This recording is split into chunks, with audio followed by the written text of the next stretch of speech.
The Black Hawk was 30 seconds from liftoff.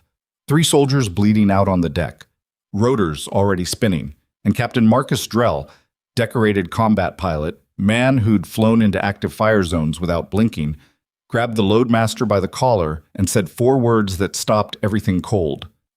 "Get me Maya Reeves." The hospital coordinator laughed. Actually laughed. "Sir, she's a floor nurse. She stocks bandages." Drell's jaw tightened. "I know exactly who she is, and if she's not on this aircraft in the next 90 seconds, I swear to you, these men die on the ground." Nobody moved. Nobody understood. If this story already has you hooked, subscribe, hit like, and drop a comment telling me what city or country you're watching from. I want to see how far this story travels. Now let's go back to where it all started. The nickname had been around for almost 8 months before Maya Reeves stopped flinching when she heard it. Mouse. It started with Dr. Gerald Hatch, though he'd never admit that now. He'd used it once in the break room. Something about the way she moved through the halls, quiet, head slightly down, never taking up more space than she needed. And it stuck the way cruel things always do in hospitals. Somebody laughed. Somebody repeated it. By the end of her 3rd week at St. Carver Regional Medical Center, it had spread to the nursing station, the supply closet, the elevator banks. Nobody called her Maya anymore. Not the charge nurse, not the orderlies, not even the unit secretary, who was otherwise a perfectly decent woman named Rosa, who brought homemade tamales on Fridays and remembered everyone's birthday. Maya didn't correct them. She just kept moving. That was the thing about her that people mistook for weakness. The stillness. The deliberate way she carried herself through a shift, measuring her words, keeping her reactions small, never crowding a room with her presence. She had brown eyes that watched everything and said almost nothing back. She was 34 years old, medium height, with the kind of build that suggested endurance rather than strength, though you wouldn't know it to look at her. She wore plain scrubs. Her hair was always pulled back. She owned exactly 2 pairs of work shoes and rotated them by the week. The staff at St. Carver had made up a version of her in their heads and decided that version was the whole story. They were wrong, but they didn't know that yet. It was a Tuesday in March when the morning started badly and got worse before 9 a.m. Maya arrived at 6:40 for handoff, signed in, and started her rounds on the medical surgical floor before the overnight nurse had finished her notes. She didn't do it to look impressive.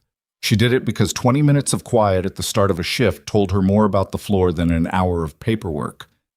She moved room to room without making noise, checked IV lines, looked at the color in people's faces, not just the monitors, not just the charts, but the actual color, the tension in their jaws, the way they were breathing. She could do this without waking anyone. She'd learned how a long time ago in circumstances that had nothing to do with hospital hallways. In room 14, she stopped. The patient was a 61-year-old man named Harold Briggs, post-op from a routine gallbladder removal 2 days prior. His chart was clean. His monitor showed nothing alarming. The overnight nurse had noted resting comfortably at 5 a.m. Maya stood in the doorway and looked at him for about 4 seconds. Then she walked in and put 2 fingers lightly against his wrist. His radial pulse was weak and slightly irregular. Not dramatically wrong, just slightly off from where it should be. His skin was cool but dry. The color around his mouth was slightly grayish in a way that fluorescent lights could hide if you weren't looking for it. She checked his output bag, lower than it should be. She rechecked his chart. His morning medications included a diuretic that should have been held after the previous afternoon's labs showed a low potassium reading. It hadn't been held. She called the resident on duty. "This is Maya Reeves on med-surg. I need an order to hold Mr. Briggs's morning diuretic pending a repeat BMP, and I'd like someone to assess him at the earliest opportunity." The resident, a second-year named Dr. Priya Selvan, who was covering 6 floors on 3 hours of sleep, said, "His chart looks stable at 0500. "I understand that. I'm looking at him now, and I'd like a set of eyes on him." A pause. "Okay.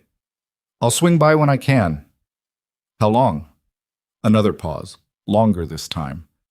"Maya, I've got a GI bleed in the ICU and 2 post-ops waiting on orders. If his vitals are stable—" "They're technically within range," Maya said carefully. "I'm flagging this as a preference, not a code. but I'd appreciate it sooner rather than later. Priya came by 40 minutes later, looked at Harold Briggs, looked at his chart, and then looked at Maya with a slightly changed expression. His potassium was critically low. He was heading for a cardiac arrhythmia that could have killed him before lunch. They transferred him to the step-down unit for monitoring. He was fine. He went home 4 days later, a little thinner and very grateful. Nobody on the floor mentioned it. There was no debrief, no good catch. Rosa brought tamales. Dr. Hatch walked past Maya in the hallway around noon without making eye contact. Maya ate lunch alone at a corner table in the cafeteria and read a paperback she'd checked out from the public library. This was a Tuesday. This was how most of her Tuesdays went. Dr. Gerald Hatch was the kind of physician who made hospitals run on his confidence. Tall, silver-templed, the sort of man who filled a room the moment he walked into it and knew it. He'd been the attending of record on 4 North for 11 years. He had a reputation for sharp diagnoses, and a shorter reputation for sharp comments about staff he deemed beneath his attention. Maya was firmly in that category. It wasn't a decision he'd made consciously. It was more that he'd looked at her in the first week and decided what she was: a cautious, quiet, moderately competent floor nurse who would never be a problem because she'd never be remarkable. And he'd filed her away. People like Hatch didn't revisit their filing systems often. "Mouse is at it again," he said to Linda Ferris one afternoon, not quite under his breath, as Maya finished giving a family the correct post-discharge instructions that he had given incorrectly the day before. He didn't say it cruelly. He said it the way someone comments on the weather. Linda Ferris was the floor's nursing coordinator, which in practice meant she scheduled shifts, managed the staffing grid, and served as the informal social temperature of the unit. She was competent at the first 2 things and enthusiastic about the third in ways that weren't always kind. She laughed at Hatch's comment the way people laugh when laughing keeps them in favor with the person who matters. Maya heard it. She kept talking to the family. She gave them the right instructions. She checked that they understood. She made sure they had the discharge number written down twice. Then she went back to her work. The mass casualty drill happened on a Thursday in late March, and that was the first time Maya did something that people couldn't explain away. St. Carver ran quarterly emergency drills.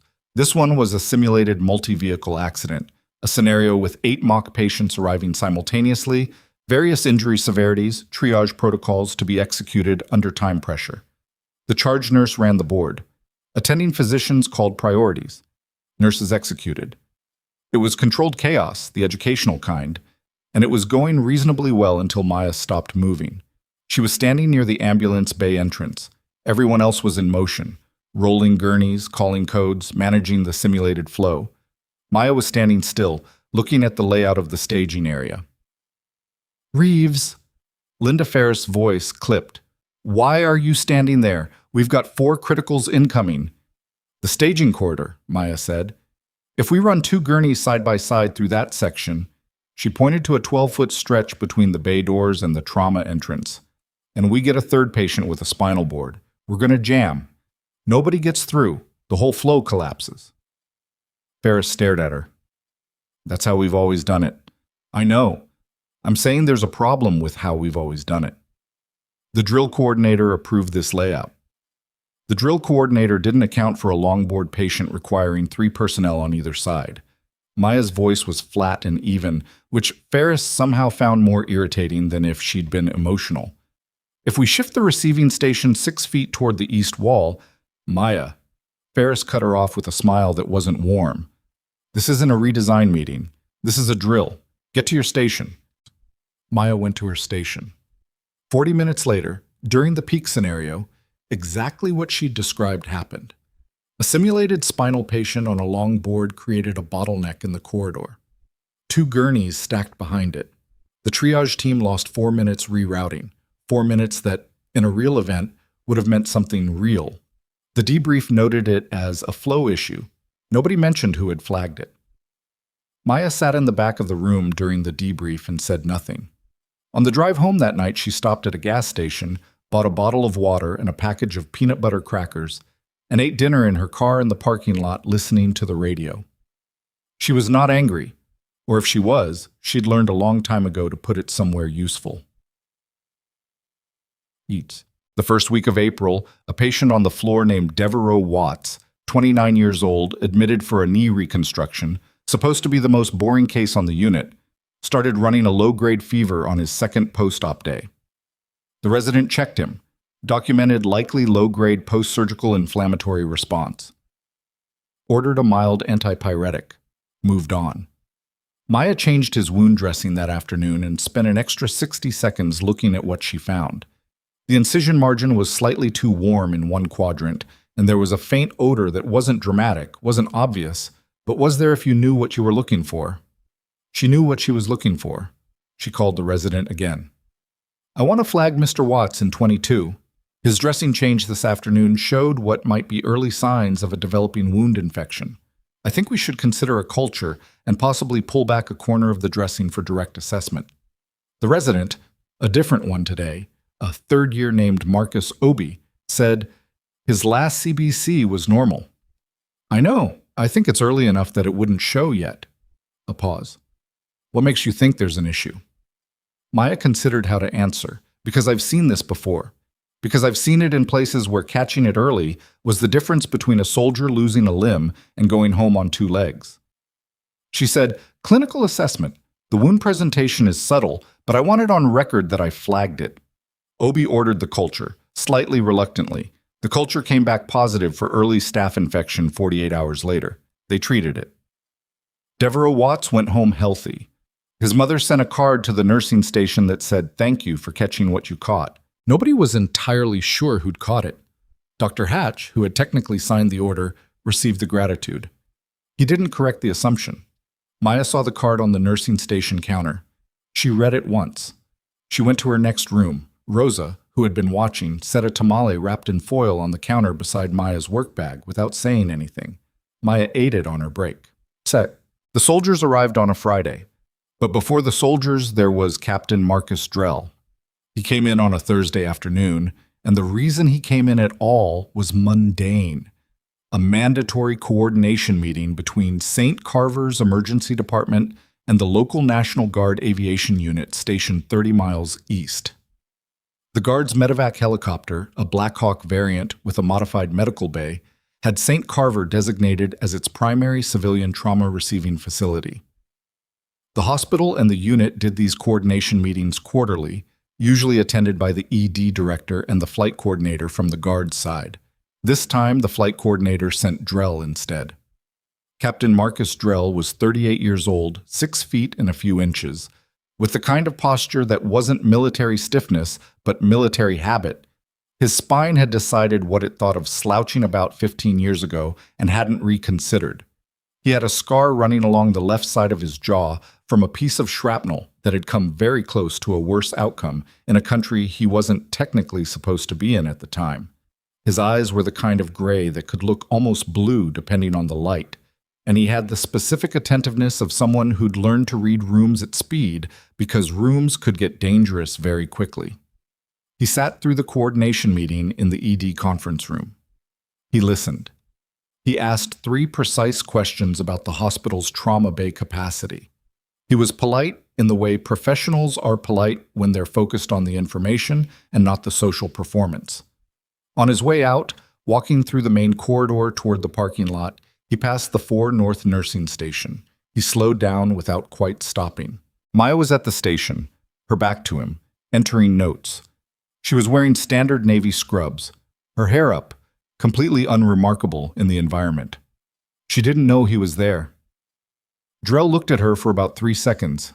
Then something happened in his face. A flicker of something, recognition or its near cousin, and he kept walking. He got to the parking lot, sat in his truck for a moment, and then did something unusual for a man of his particular professional self-containment. He sat there for almost 10 minutes before he drove away. The call came in at 11:14 on a Friday morning. It came to the ED, not to 4 North, a training incident at the Guard facility, a simulated breach exercise that had gone wrong when a controlled charge detonated imprecisely. 3 soldiers down, 1 with a penetrating chest wound, 1 with significant blast injuries to the lower extremities, 1 with head trauma and deteriorating consciousness. The Black Hawk was already being prepped. The plan was to stabilize at the site and fly directly to St. Carver's trauma bay. But the guard's flight medic on rotation that day, a capable Spec 4 named Danny Okafor, had broken his wrist in a separate training accident 2 hours prior and was in the base clinic getting it set. They needed a flight medic. They needed one in the next 6 minutes. The call went up the chain. The base medical officer made 3 calls. The medevac unit's second medic was on approved leave in another state. The third was at a training course 4 hours away, which was when Captain Drell, who was already at the base having driven back after the previous day's meeting, pulled out his phone and made a call that surprised the officer standing next to him. Drell called the main number for St. Carver Regional Medical Center, not the ED, the main number. He asked for 4 North. Rosa answered. Drell said, "I need to speak with Maya Reeves, right now, please." Rosa, to her credit, didn't ask questions. She had learned long ago that tone of voice told you more than words. She put down the phone and went to find Maya without explaining why. Maya was in room 19 with a patient when Rosa appeared in the doorway and said quietly, "Phone call for you. The man said it was urgent and I believe him." Maya excused herself, picked up at the nursing station. "Reeves," Drell's voice compressed and fast. "This is Captain Marcus Drell from the 148th Aviation. We met yesterday in passing. I need you to listen to me for about 45 seconds, and then I need you to make a decision." Maya said nothing. She waited. "We have a training accident, 3 casualties, 1 critical chest, 1 blast injury, 1 head trauma. Our flight medic is down. We're 6 minutes from wheels up, and I do not have a qualified person to put on that aircraft. I need you." The nursing station was noisy. Someone was asking Rosa about a medication order. A monitor down the hall was beeping the low-priority tone. Maya said, "What's the primary on the chest wound?" Not "who are you" or "why me" or "I'm a floor nurse." She said, "What's the primary on the chest wound?" Drell said, "Penetrating, left lateral thorax, entry with no confirmed exit, O2 sats dropping." "How long in the air?" 22 minutes to your trauma bay." "What's on the aircraft?" "Full jump kit, surgical airway set, chest decompression kit blood products, 2 units O-neg on board." Maya was quiet for exactly 2 seconds. Then she said, "Give me 4 minutes." She hung up the phone. She went to the charge nurse, not Ferris, who was on break. The actual charge nurse, a veteran named Donald Marsh who'd been on the floor for 16 years and had the kind of unflappable quality that came from having seen almost everything. "I need to step off the floor," Maya said. "Medical emergency at the guard base. They need a medic on a medevac flight. I'm requesting emergency release from shift." Marsh looked at her. A beat. "You have certification for flight operations?" "Yes." Another beat. He'd known her for 8 months, and he was realizing, standing there, that he didn't know what else she had certification for. "I'll call to get coverage. Go." She was at her car in 90 seconds. Her personal bag, a bag she'd kept packed and in her trunk for 18 months, because old habits were the kind that meant something, was already in her hands.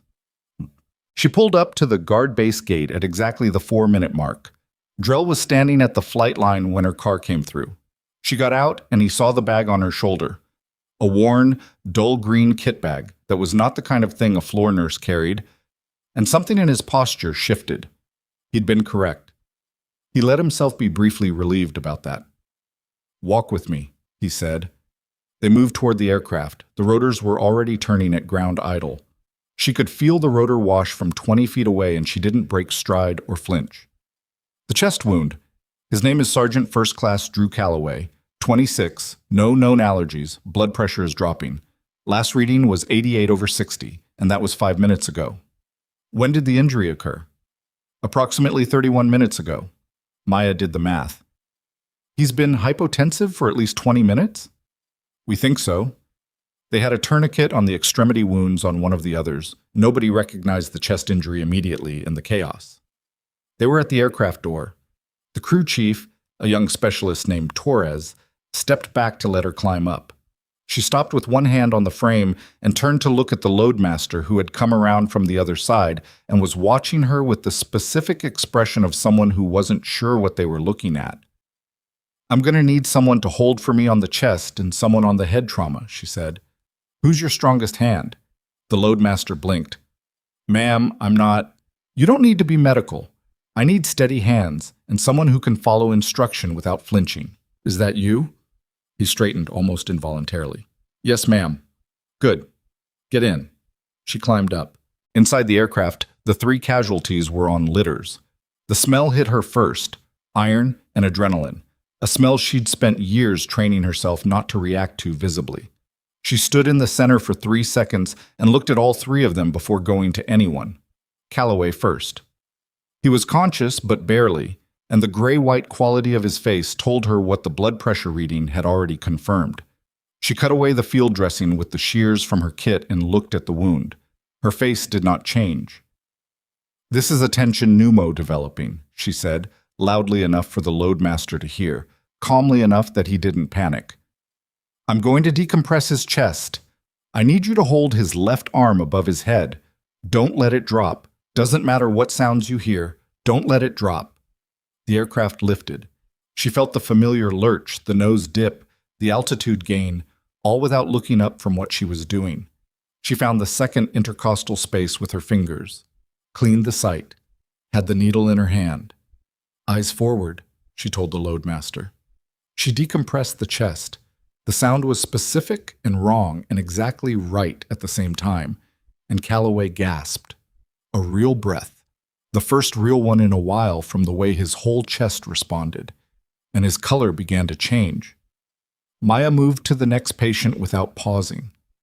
The Black Hawk climbed northeast toward St. Carver, and nobody on board, not the crew chief, not Torres, not even Drell, who was watching through the cockpit window, said anything for a long moment.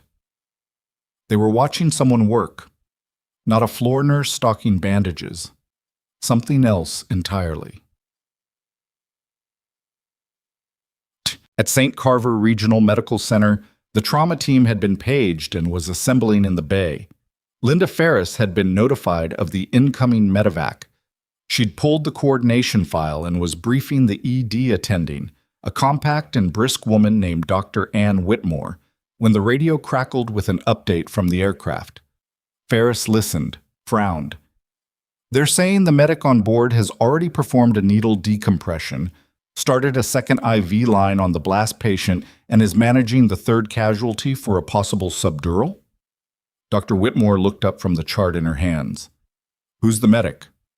Ferris checked the call sheet, checked it again. It says... She stopped. Linda. It says Maya Reeves. Ferris's voice had gone slightly flat, the way voices go when they're recalibrating. From 4 North. Whitmore was quiet for a moment. Get me her personnel file, she said.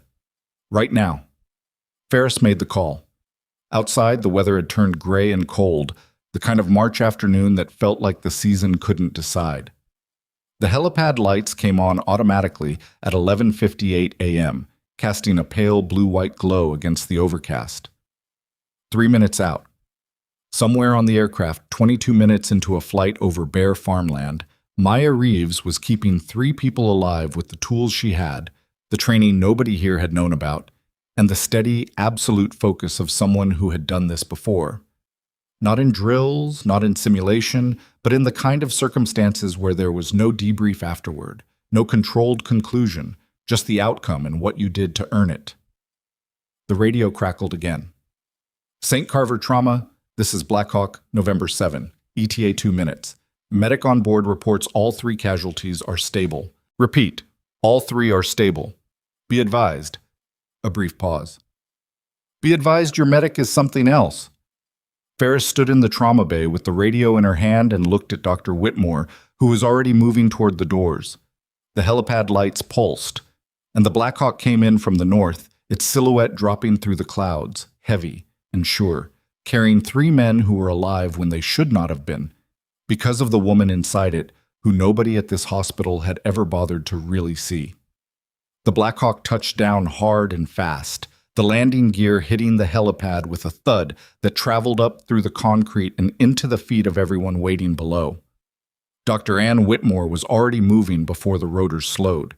She had the particular forward lean of someone who'd run trauma bays for 12 years and knew that the first 10 seconds after a bird landed were the ones that set everything else. Behind her, 2 nurses and a respiratory tech jogged to keep pace. The bay doors were open, the overhead warmers were on, and 3 trauma beds were staged and waiting. The crew chief jumped down first and pulled the side door wide. What Whitmore saw when she looked inside stopped her for exactly 1/2 second. Maya was kneeling on the deck between 2 litters, her left hand maintaining pressure on a chest dressing, her right hand holding an IV line steady against the vibration of the shutdown sequence. She had blood on her forearm, not a splash, the kind of deliberate smear that happens when you're working and don't stop to clean up because stopping costs more than a smear. She was talking to the loadmaster in a low, continuous voice. "Keep that angle. Don't let his head drop. Right there. Hold that." She looked up when the door opened. Saw Whitmore. Calloway. Chest decompression performed at 12 minutes in flight, left second intercostal, confirmed tension pneumo. He's been stable since, but he needs a chest tube immediately and probably OR within the hour. Reynolds. Left leg, tourniquet placed at scene. I repacked the wound at 18 minutes. He's had 1 unit of ONEG and he needs vascular surgery looking at that before the tourniquet comes off. Garza. She shifted her weight slightly to indicate the 3rd litter. GCS was 9 when I boarded. Came up to 12 in flight. Pupils equal and reactive as of 4 minutes ago. He needs a head CT now. Whitmore had started moving again before Maya finished the second sentence. Let's get them down. The transfer took 4 minutes. 3 men moving from aircraft to gurney to trauma bay, nurses calling out vitals, the respiratory tech bagging Calloway while they rolled, the whole system working the way it was supposed to work when it had good information to work from.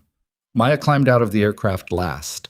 She stood on the helipad in the cold gray air, her kit bag on her shoulder, and watched them go through the bay doors. Her hands were steady. That was something she'd noticed about herself a long time ago. The steadiness wasn't something she forced. It came from somewhere deeper than effort. She'd been told once by a man named Sergeant Major Croft, who had exactly 0 patience for sentiment but also didn't lie, that the steadiness was the thing that made her good. Not smart, not fast, not even trained, he'd said. Steady. Steady is what brings people home. She stood on the helipad until the bay doors closed.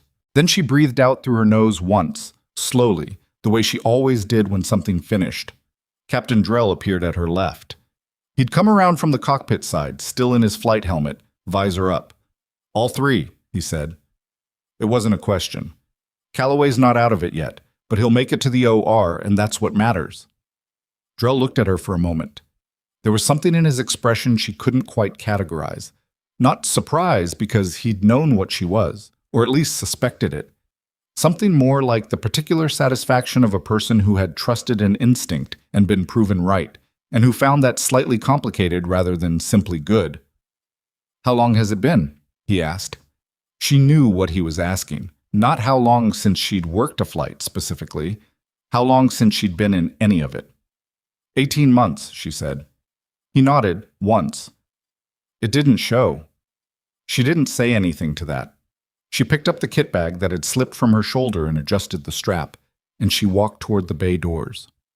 Inside the hospital, the trauma bay was controlled chaos, of the productive kind. Everyone moving with purpose, the kind of coordinated noise that meant a system working. Maya washed her hands at the sink near the entrance, methodical, elbow to fingertip, the full 30 seconds. She used the paper towels from the dispenser. She straightened her scrubs. Linda Ferris was waiting near the nursing station. Maya had known she'd be there, not because Ferris was particularly predictable, but because this was the kind of situation that pulled authority figures toward the center of the event, even when they had no operational role in it. Ferris looked at her the way you look at something you thought you understood and have just realized you might not. "Your personnel file," she said. "I pulled it." Maya waited. "You should have disclosed your prior military service on your application." Of everything Ferris could have opened with, Maya hadn't quite expected that. She took a beat. "I disclosed everything required on the application," she said. "Prior service is voluntary disclosure. I chose not to include it." "You have flight medic certification." "I have multiple certifications. They're all current. They're all documented." "Not with this hospital."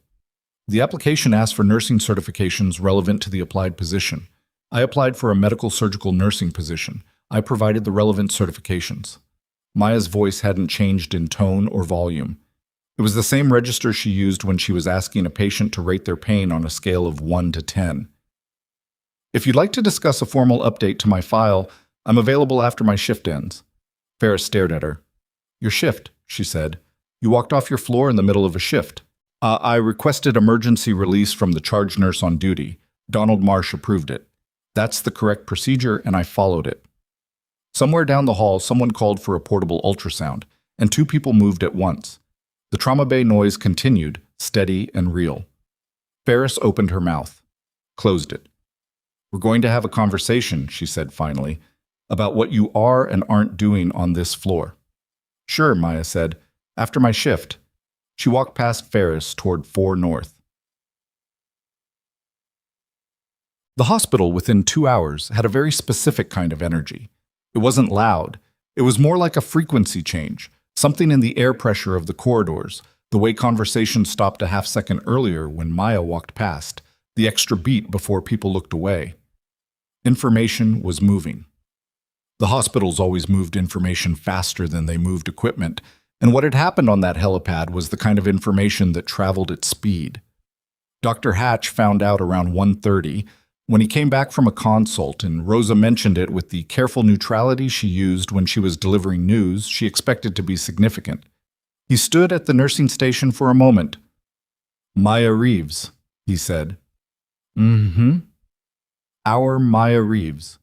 Rosa straightened a stack of papers that didn't need straightening. Dr. Whitmore's trauma team is saying all 3 soldiers are going to make it. The one with the chest wound, they took him to OR about 40 minutes ago. The surgeon said if the pneumo hadn't been decompressed in flight, he'd have been dead before he hit the bay. Hatch didn't say anything for a moment. Where is she? Finishing her rounds. He walked to the end of the hall. Maya was in room 22, the same room where she'd caught the early wound infection on Devereaux Watts 2 weeks prior.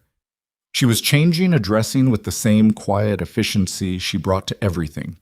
Careful, unhurried, talking in a low voice to the patient, a middle-aged woman named Mrs. Park, who had the specific soft expression of someone who was not entirely sure what was happening, but felt safe. Hatch stood in the doorway. Maya became aware of him the way she became aware of most things, without showing it until she chose to. She finished the dressing, pressed the last piece of tape down firmly, and said to Mrs. Park, "That's better. It's looking clean. Someone will check on you in an hour." She turned. "Dr. Hatch?" He had in 11 years never felt uncertain in this hallway. He felt something adjacent to it now. "I heard what happened," he said. "Okay?" "I didn't know," he said, "about your background." She looked at him, not unkindly exactly, but without the reflexive deference she sometimes deployed to make people comfortable. She just looked at him with her steady brown eyes and didn't offer him anything to make the moment easier. "I know," she said. He waited, the way people wait when they expect the other person to continue, to fill the silence, to let them off the hook a little. She didn't. "I owe you an apology," he said. "That would be between you and your conscience," she said. "I have 4 more patients to see before the end of my shift." She moved past him into the hallway. He stood in the doorway of room 22 and felt the specific discomfort of a man who'd just been handled very efficiently and wasn't sure what to do with that. Done. The thing about Maya Reeves that nobody at St. Carver had taken the time to understand was this. She wasn't quiet because she was uncertain. She was quiet because she'd learned, through months and then years of operating in environments where a wrong word at the wrong moment had consequences that didn't look anything like hospital politics, that quiet was a form of control, that the person who spoke least in a room often understood it best, that you could learn everything you needed to know about a situation by watching rather than participating in it. She had watched St. Carver for 8 months. She knew that Hatch was brilliant in his narrow lane and brittle outside it. She knew that Ferris ran the floor's social architecture with the precision of someone who needed that architecture to feel secure. She knew that Rosa was the actual center of the unit's humanity. She knew that Donald Marsh, the charge nurse with the unflappable quality, had been protecting her quietly in ways she probably wasn't supposed to notice, scheduling her with the patients who needed patience, shielding her from the assignments designed to highlight inexperience. She knew all of this and said none of it, because the hospital wasn't the mission. The patients were the mission. That was what she'd carried from her previous life into this one. Not the tactical training, not the certifications, not even the clinical skill. The fundamental orientation that the person in front of you was the only thing that mattered, and everything else, the politics, the hierarchy, the nickname they'd given you, the small cruelties people used to establish pecking order, was noise. She'd been very good at ignoring noise, but sitting in the break room at 3:40 p.m., eating a granola bar she didn't taste, she let herself acknowledge that the events of the morning had changed something. Not in her. She felt, if anything, the same as she always felt, purposeful and a little tired and ready for her shift to end, but in the space around her. The social physics of 4 North had shifted, and she knew from experience that shifted things didn't stay shifted in predictable ways. She didn't know what was coming next. That was the part that actually felt unfamiliar. What came next arrived at 4:15 in the form of a man named Colonel James Vetter. He was in civilian clothes, good civilian clothes, the kind that said, "I am a man who wears a uniform and knows how to wear what isn't one," a dark gray jacket over a pressed shirt, no tie. He was in his mid-50s, compact, with the kind of face that had been weathered into something interesting. He came through the main entrance, spoke to the front desk, and was directed up to 4 North. Rosa called back to the break room. "Maya, there's a man here asking for you. He's—" A brief pause, the sound of Rosa recalibrating. "He's saying he's here from the army." Maya put down the granola bar. "Send him to the conference room," she said. "I'll be there in 2 minutes." She used one of the 2 minutes to stand at the break room sink and look at herself in the narrow mirror above it. Her hair was still up. She had a faint crease on her right cheek from where she'd rested her head against the aircraft door frame during descent. She looked like someone who'd had a long Friday, which was accurate. She went to the conference room. Colonel Vetter was standing when she came in, which meant he'd chosen not to sit and establish the dynamic of waiting, which told her something about how he'd decided to approach this. "Specialist Reeves," he said. She hadn't heard that in a while. Technically, it was Sergeant Reeves by the end, but I've been Maya for about 18 months. "I know." He gestured to the table. "Sit down, please." They both sat. "I want to be direct," he said. "I'm here because of this morning and because of some things that have come up in the last 2 hours that you may not be aware of." "All right." Captain Drell filed an after-action report approximately an hour ago. He included a detailed account of your performance on that aircraft, your clinical decision-making, your in-flight interventions, your management of 3 simultaneous casualties under flight conditions. Vetter folded his hands on the table. He also included a personal note, which is slightly unusual for a standard after-action. The note said, and I'm paraphrasing, that in his assessment, your early departure from active service represented a significant loss to the unit's medical readiness. Maya kept her expression neutral. "Captain Drell is a thorough officer." "He is." Vetter paused. "He also told me off the record that he recognized you yesterday when he came through for the coordination meeting. He didn't say anything at the time because he wasn't sure of the situation, but he kept your face in mind, which is why he called you this morning instead of accepting that there was no qualified medic available." There was a pause. Through the conference room's small window, Maya could see a slice of the hallway, a nurse passing with a medication cart, the ordinary motion of a floor in the middle of its afternoon. "What is it you want to discuss, Colonel?" Vetter studied her for a moment. "We've been made aware that you left the Army under circumstances that weren't entirely standard." Maya's expression didn't change, but something went careful in her eyes. "I completed my service," she said. "You did. Honorably. Full terms." He leaned forward slightly. "I'm not here about the departure, Maya. I'm here because the 3 men you saved this morning are going to be fine. And when a situation like this happens, it has a way of drawing attention to things that were otherwise quiet. I've been very comfortable with quiet. I understand that." Vetter looked at her directly. "But there are people, above my rank, significantly, who are going to want to understand who you are and what you were doing on a medical surgical floor for 8 months. The fluorescent light above them flickered once, briefly, and settled. "I was nursing," Maya said. That's what I was doing. I know, and I think, he said carefully, that it's more complicated than that. Maya said nothing. Vetter reached into his jacket and set a card on the table. Plain government issue, name, and a number. I'm not here to pressure you into anything, but I'd like you to think about a conversation. A real one. He stood. The men you were with today, Calloway especially, he's out of surgery as of about 30 minutes ago. He's asking about the medic. His words, according to the recovery nurse, were that he wants to thank the person who had their hands on him. Maya looked at the card on the table. He's not going to believe it was a floor nurse, Vetter said. And frankly, after today, neither is anyone else. He left. Maya sat in the conference room for a while after he was gone. The card stayed on the table. She didn't pick it up right away. Outside the window, the hallway went on being a hallway.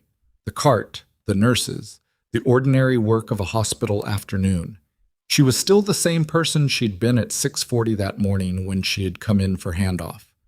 But something had started moving, and she recognized that feeling too from before. Once things started moving in this direction, they didn't stop until they found their conclusion. She picked up the card. That's it. She didn't make it to the elevator.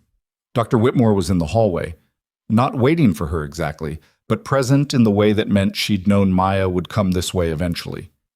Whitmore was the kind of person who pre-positioned, not manipulated.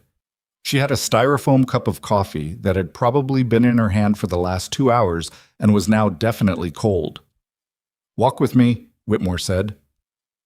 They walked toward the window at the end of the hall, the one that looked out over the parking structure and, beyond it, the gray afternoon sky. "I reviewed your file," Whitmore said. "What's in it and what's not. I know. The surgical team on Calloway said the decompression you performed was textbook, in-flight, limited stabilization, and they said the needle track showed you found the space right on the first attempt." Maya didn't say anything. "That's not a skill you pick up doing floor nursing," Whitmore said. "Not accusatory, just specific." "No," Maya agreed. "It's not." Whitmore took a sip of the cold coffee and made a brief face. "I'm going to need you to come to a meeting Monday morning, HR, the department head, and me. We need to formally document what happened today, and we need to have a conversation about your role here going forward." "Am I in trouble?" Whitmore looked at her. "Do you think you should be?" "I saved 3 people and followed all applicable procedures." "Then you're not in trouble." Whitmore looked out the window. "But things are going to be different on this floor, for a lot of reasons, and I think you know that." Maya looked out the window too. A car was pulling slowly up the parking structure ramp, its headlights on against the gray. "There's something else," Whitmore said. Her tone had shifted slightly. Maya felt it. "Calloway's wife is here. She arrived about 40 minutes ago." Whitmore paused. "She's been asking to speak to the medic who was on the aircraft." Maya said nothing. "She's in the surgical waiting room, room 4, 3rd floor." Another pause. "I'm not telling you what to do. I just think you should know she's there." Whitmore walked back toward the trauma bay. Maya stood at the window for a moment. The car on the parking ramp had reached the 3rd level and disappeared around the corner. She thought about a woman sitting in a waiting room on a Friday afternoon, not knowing what the next hour held, and about what it had felt like to be on that aircraft when Calloway's color came back and his chest moved the right way for the first time in 30 minutes. She walked to the elevator. Press 3. The doors closed. When they opened on the 3rd floor, the surgical waiting room was the 2nd door on the left, and through the small wired glass window she could see a woman, early 30s, dark hair pulled back, sitting very still in a plastic chair with her hands in her lap and her eyes fixed on the middle distance with the absolute controlled terror of someone who has been waiting for news and has run out of ways to distract themselves from the waiting. Maya put her hand on the door. She was about to push it open when her pager went off. She checked it out of reflex, old habits, the kind that didn't ask permission. It was a page from the nursing station on 4 North. The message was 4 words. "Come back. Something's wrong." She looked at the pager again. The message hadn't changed. 4 words and a timestamp, 4:51 p.m. She looked at the door to the surgical waiting room. Through the glass, the woman with dark hair hadn't moved. Maya made the decision the same way she made most decisions, without ceremony. She would come back. She would explain.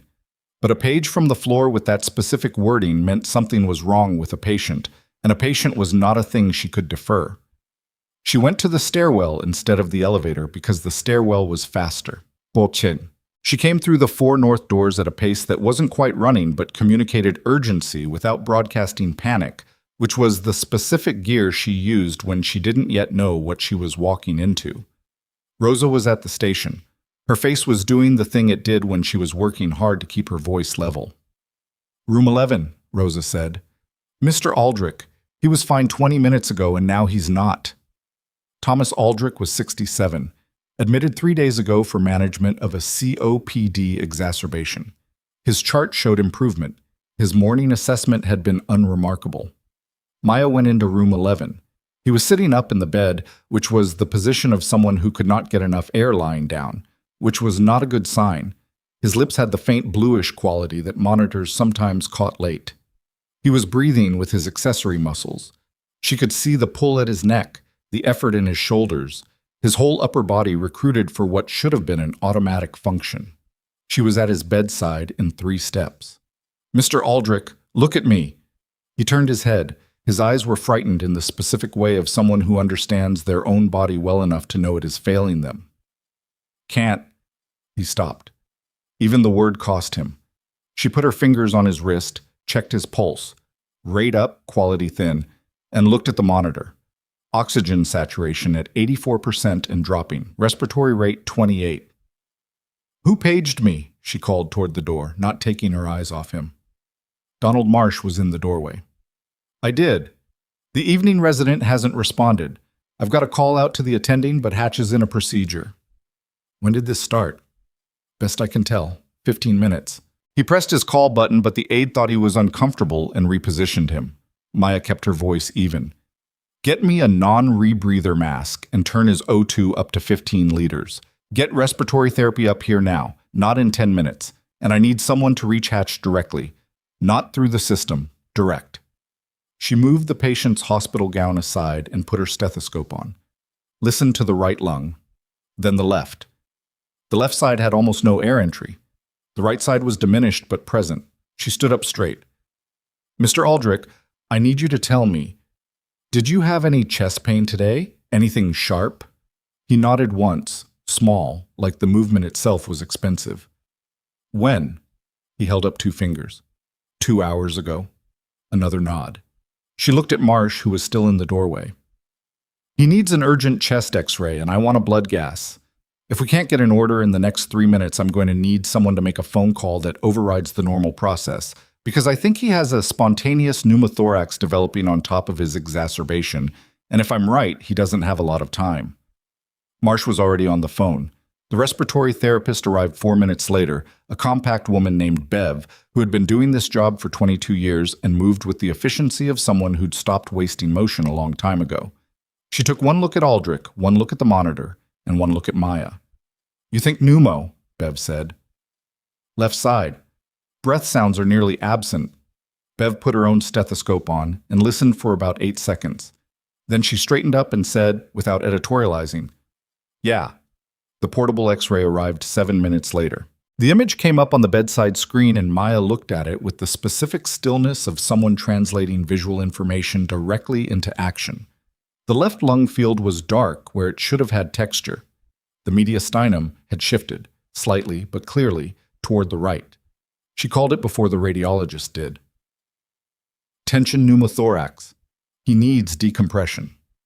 The evening resident, a first-year named Dr. Patel, who had arrived breathless and looked like he was 6 weeks into the hardest experience of his life, appeared at the door at that moment and said, "What do we have?" Maya turned. "Tension pneumo, left side. He needs needle decompression now and then a chest tube. Are you comfortable with needle decompression?" Patel's eyes went to the x-ray. Back to Maya. "I've done it twice." "Okay, I can walk you through it or I can assist while you lead. Your call." He made the decision in about 2 seconds, which Maya respected. "Walk me through it." She talked him through it the same way she'd talked the loadmaster through things on the aircraft. Steady, Sequential, no unnecessary information, every word earning its place. Patel's hands shook slightly at the start and steadied by the middle, which was normal and fine. He found the space. He placed the needle. The rush of air was audible. Aldrich's oxygen saturation began climbing within 90 seconds. His breathing changed. Still labored, but the desperate quality left it, the specific terror of someone who cannot get air replaced by the exhausted relief of someone who can. Bev, without being asked, was already prepping for the chest tube. Hatch arrived 11 minutes after all of this, still in his procedure gown, which he'd half removed in the hallway. He looked at the monitor, looked at Aldrich, who was now at 94% and climbing, looked at the chest tube setup. He looked at Maya. She was writing up the documentation at the bedside terminal because someone had to, and Patel was still collecting himself near the window. "Walk me through it," Hatch said. She did. 3 sentences. She didn't editorialize. She didn't point out that the aide had assumed repositioning would fix what Aldrich's call button was actually flagging, or that the evening resident hadn't been reachable, or that if she hadn't been paged by Marsh when she was, this would have gone differently. She just told him what she'd found and what had been done. Hatch listened. Then he said to Patel, "Good work." Patel nodded. Then he looked at Maya. Hatch didn't look at Maya. He was already reading the chart on the terminal she'd vacated. Patel said, quietly, "She walked me through the whole thing." Hatch stopped reading. A beat. "Good work," he said again. Differently this time. He didn't specify who he was talking to, but he said it toward the room in general, which was, from Hatch, something. Okay. By 6 p.m., Maya was an hour past the end of her shift and still at the hospital, which was not unusual. What was unusual was that she was in the staffing office with Donald Marsh and Linda Ferris and an HR representative named Gregory Toll, who had arrived with a laptop and the specific careful energy of someone who was here to document, not decide. Ferris had called this meeting. Maya had agreed to attend because declining felt like an escalation she didn't need. Toll asked questions and typed. When did she receive the call from Captain Drell? What was her response time? What procedures did she perform in flight?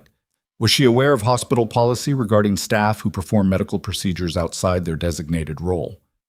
Maya answered each one directly and without elaboration. Yes, she was aware of the policy.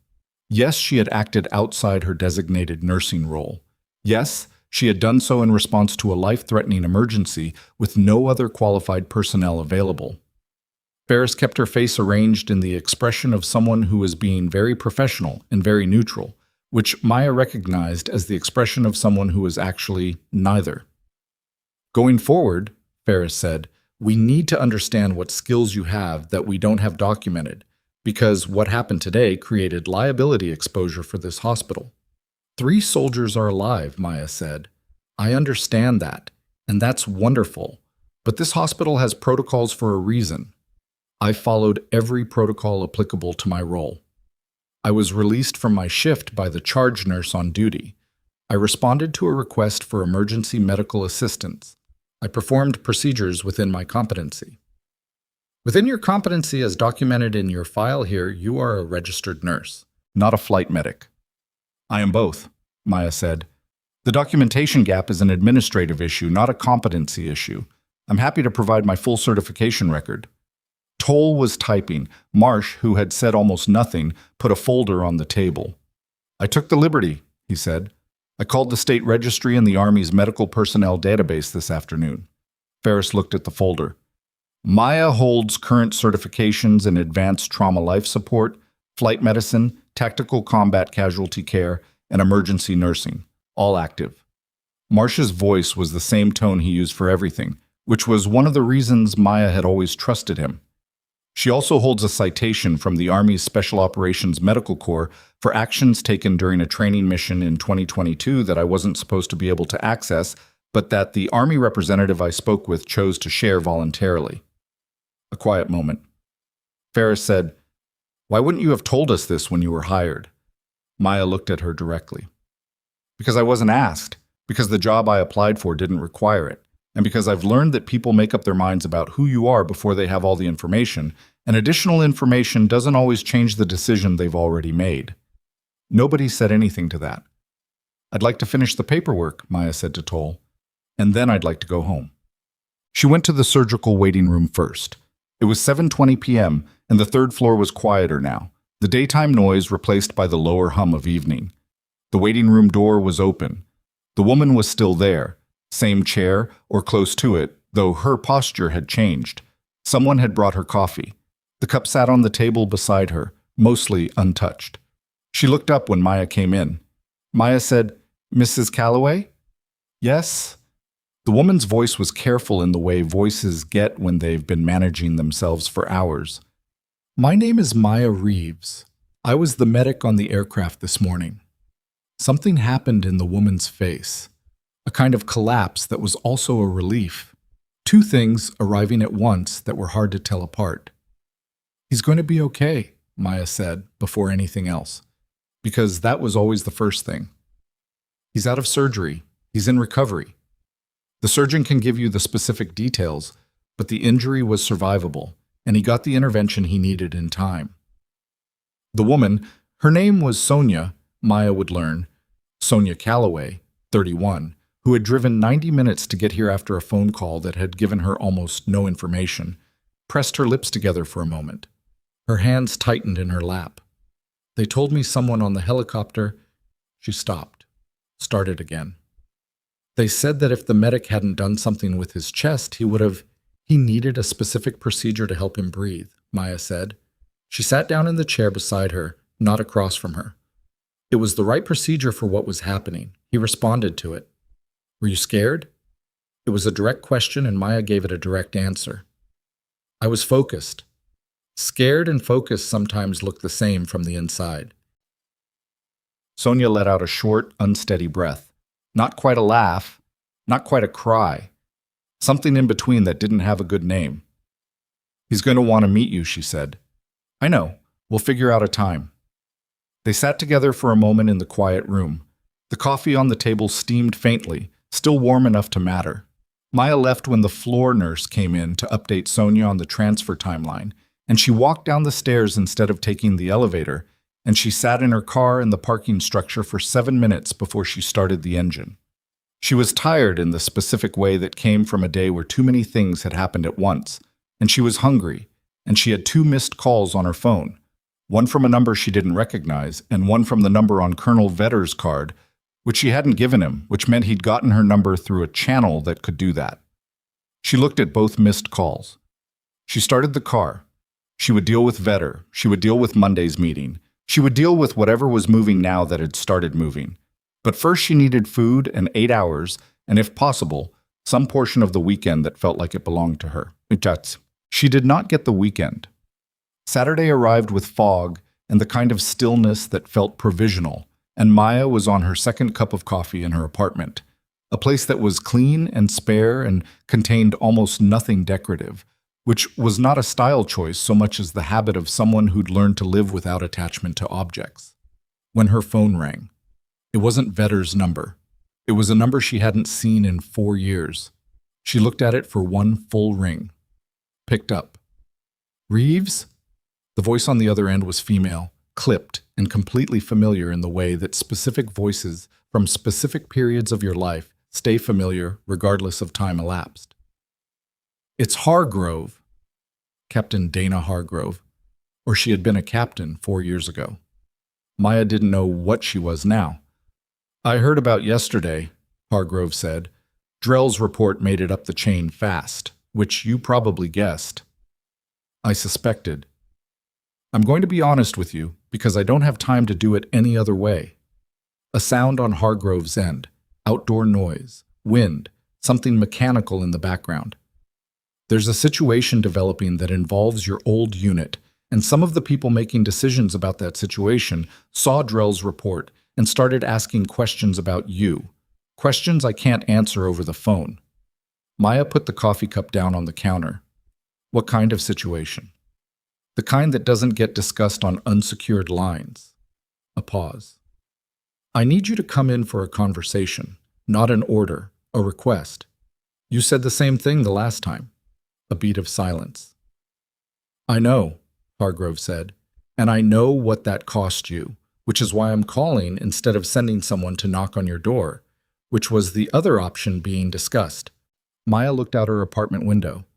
The fog was thick enough that the building across the street was mostly an outline. When? She said. Monday morning, early. There's a facility about 40 minutes from your location. I have a mandatory HR meeting Monday morning. I know. We can work around it. Another pause. Maya, this isn't recruitment.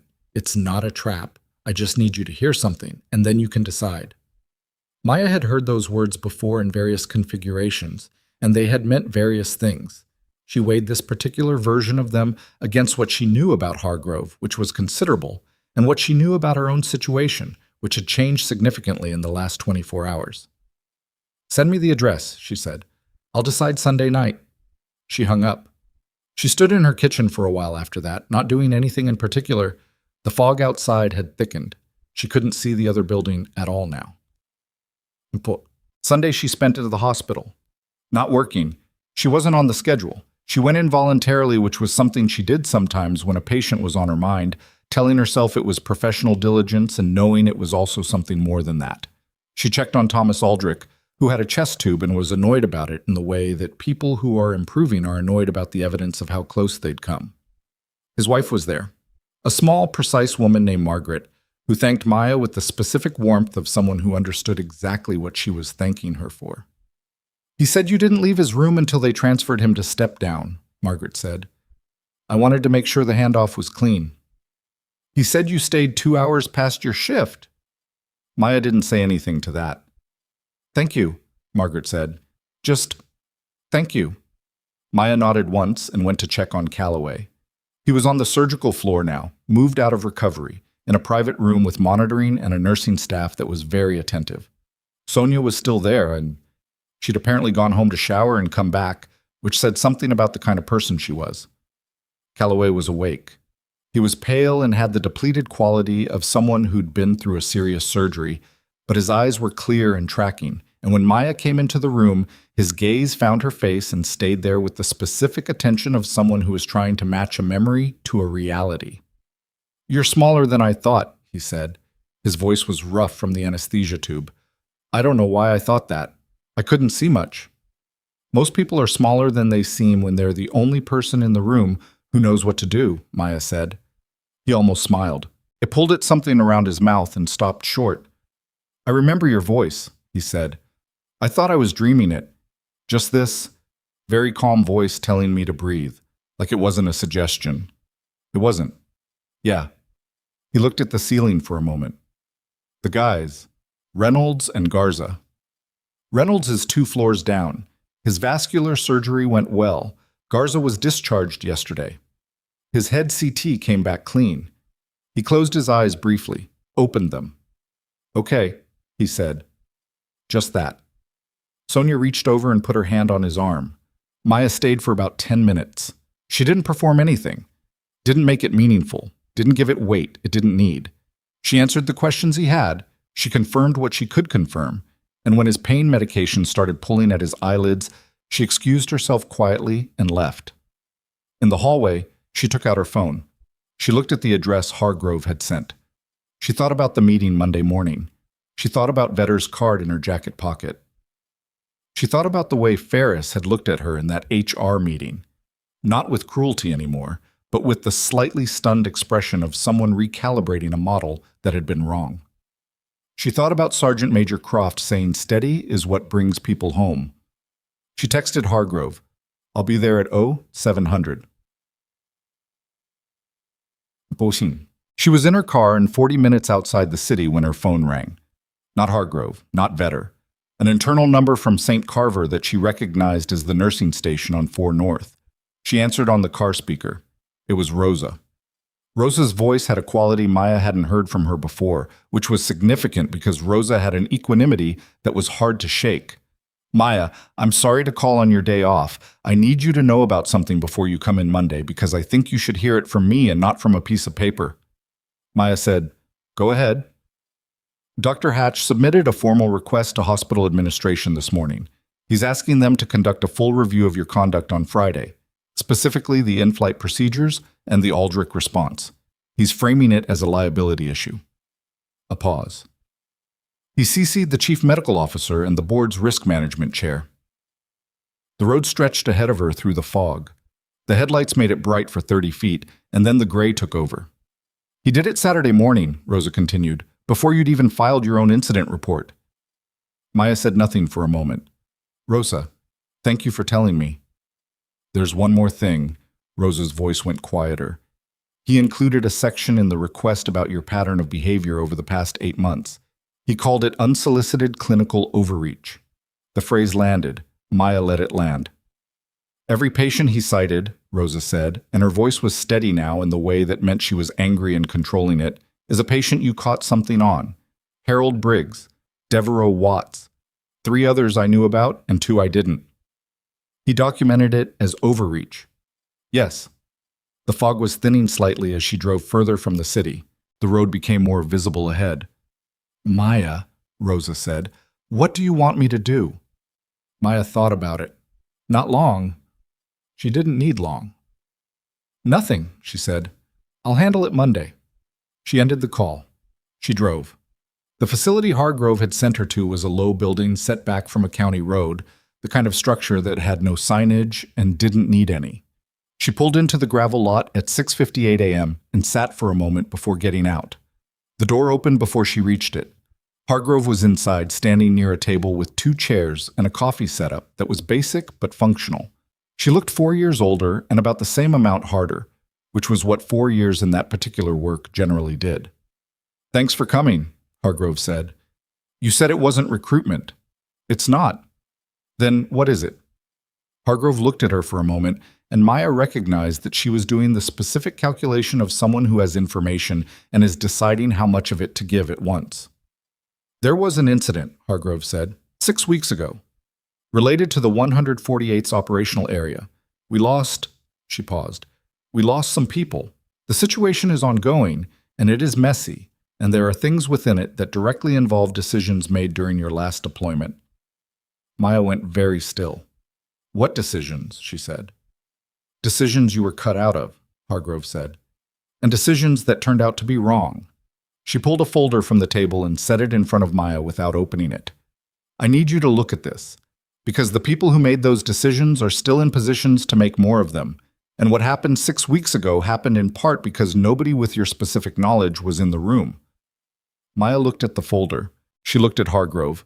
If I open this, she said, where does it go? I don't know exactly, Hargrove said, but I know it doesn't go backward. Maya sat down. She put her hand on the folder. And from outside, somewhere in the fog-gray morning, came the distinct sound of a helicopter, not a medevac variant, something heavier, approaching from the north at a heading that had no reason to be anywhere near a county road at 7 in the morning. Hargrove looked at the ceiling. Then she looked at Maya with an expression that was not quite an apology. They moved the timeline up, she said. The helicopter sound grew louder, and then the gravel lot outside went bright white, not sunlight, a spotlight, the kind mounted on military aircraft for ground operations. And Hargrove was already moving toward the window with the controlled urgency of someone who'd been half expecting this and half hoping she was wrong. Maya didn't move from the chair. Who else knows you called me? She said. 3 people. All cleared. Hargrove looked out the narrow window at the side of the building. Her jaw tightened. This isn't hostile. It's an acceleration of the conversation. That's a very careful way to say someone overrode your timeline. Yes. The helicopter set down somewhere beyond the parking area. The sound changed from approach to landing cycle, rotor wash audible even through the walls. Maya put her hand flat on the folder without opening it. She counted the seconds between landing and the sound of boots on gravel. 11 seconds. Whoever was coming had been ready to move before the skids touched. The door opened. The man who came through it was in uniform, Army service uniform, not flight gear, with the rank of Brigadier General on his collar and the specific bearing of someone who'd worn that rank long enough that it no longer felt like something external. He was perhaps 60, lean without looking depleted, with close-cropped gray hair and the kind of face that gave away very little by design. Behind him came two people in civilian clothes carrying laptops, and behind them, Drell. Drell looked at Maya. Something in his expression said, "I didn't know about this part specifically, and also I'm not entirely surprised." Maya looked at the general. "Sergeant Reeves," the general said. "I haven't been sergeant anything for 18 months, she said. "No." He pulled out the other chair and sat across from her without asking whether that was acceptable, which was probably habit rather than discourtesy. "I'm General Alan Briard. I run Special Operations Medical Command. You don't know me." "No? But I know you. Your record is extensive." He nodded at the folder under her hand. "You should read that." "I was about to." "Read it now. I'll wait." She opened it. The folder contained 14 pages. She read them the way she read everything that mattered, sequentially, completely, without skipping to the end first because she'd learned that endings without context were just facts, and facts without sequence were just noise. The first 3 pages were an incident summary. 6 weeks ago, 2 members of her former unit, people she'd worked alongside for 2 years, had been killed during an extraction operation in a region that the document identified only by grid reference. The extraction had gone wrong because of a medical assessment error made at the planning stage. A casualty profile had been built on incomplete data, which had caused the extraction team to be configured for the wrong risk parameters. The medical assessment had been made by a contractor embedded with the planning cell. The contractor's name was on page 4. She read it. Her face did not change, which cost her something. The contractor was Dr. Nathan Price, a former Army physician who had left the service 3 years ago and moved into private defense consulting. She knew the name. She knew it very well. Price had been the senior medical officer who had signed the documentation that had classified her departure from the unit as voluntary separation when it had been, in actual fact, considerably more complicated than that. She kept reading. Pages 5 through 9 detailed an internal investigation that had begun 4 weeks ago. The investigation had found that Price's contractor assessment had been built on patient data that was incomplete because a prior medical review, conducted while Maya was still in the unit, had been suppressed. The review she had written, the one she had submitted through proper channels and then watched disappear into a process that produced no outcome and no acknowledgement. She'd left the unit 8 weeks after submitting that review. She had told herself she was tired. That was partly true. The rest of it was that she'd understood, with the quiet clarity she was known for, that she was inside a system that had decided her conclusions were inconvenient and was not going to engage with them honestly. She had not known people would die because of it. Page 10 was harder to read than the others. She read it twice. When she finished the folder, she set it on the table and looked at Briard. "You need my original documentation," she said. "We need everything you have from that review. Notes, data, whatever you retained." "I retained everything." Briard looked at her steadily. "Everything." "I've been a nurse for 18 months, she said. "Before that, I was a special operations medic for 9 years. I was trained by people who said documentation is the record that protects the mission and the people in it. I documented everything. I retained copies of everything." She paused. "Because I knew this wasn't over." Hargrove, by the window, let out a breath.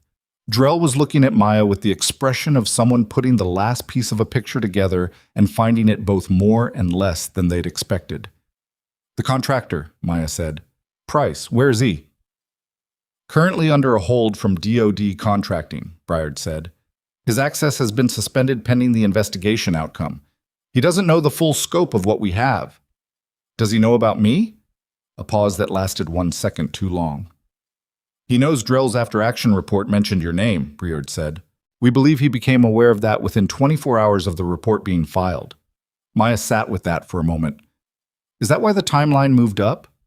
Briard didn't answer immediately, which was itself an answer. "There is an additional dimension to this situation," he said, "that we need to discuss. And I want to be direct with you about it because the alternative, handling you the way you were handled before, is not something I'm willing to do." She looked at him. "Price has a relationship with someone at St. Carver Regional Medical Center," Briard said. "A professional relationship, predating your employment there. We became aware of it approximately 6 hours ago. The temperature in the room seemed to shift without anything physically changing. Who? She said. It wasn't quite a question. Briard glanced at one of the civilians with the laptops. The civilian turned the screen to face Maya. There was a photograph, an email chain, a series of calls logged over 18 months. She looked at the name on the email chain header, Dr. Gerald Hatch. Voisin. She drove back toward the city at a speed that was 5 miles over the limit and no more, because getting pulled over was not something she had time for, and discipline was the thing you kept precisely when you wanted to abandon it. Hatch and Price. The shape of it assembled itself as she drove, not in the dramatic way of revelation, but in the dull, familiar way of things that had been true for a while finally becoming visible.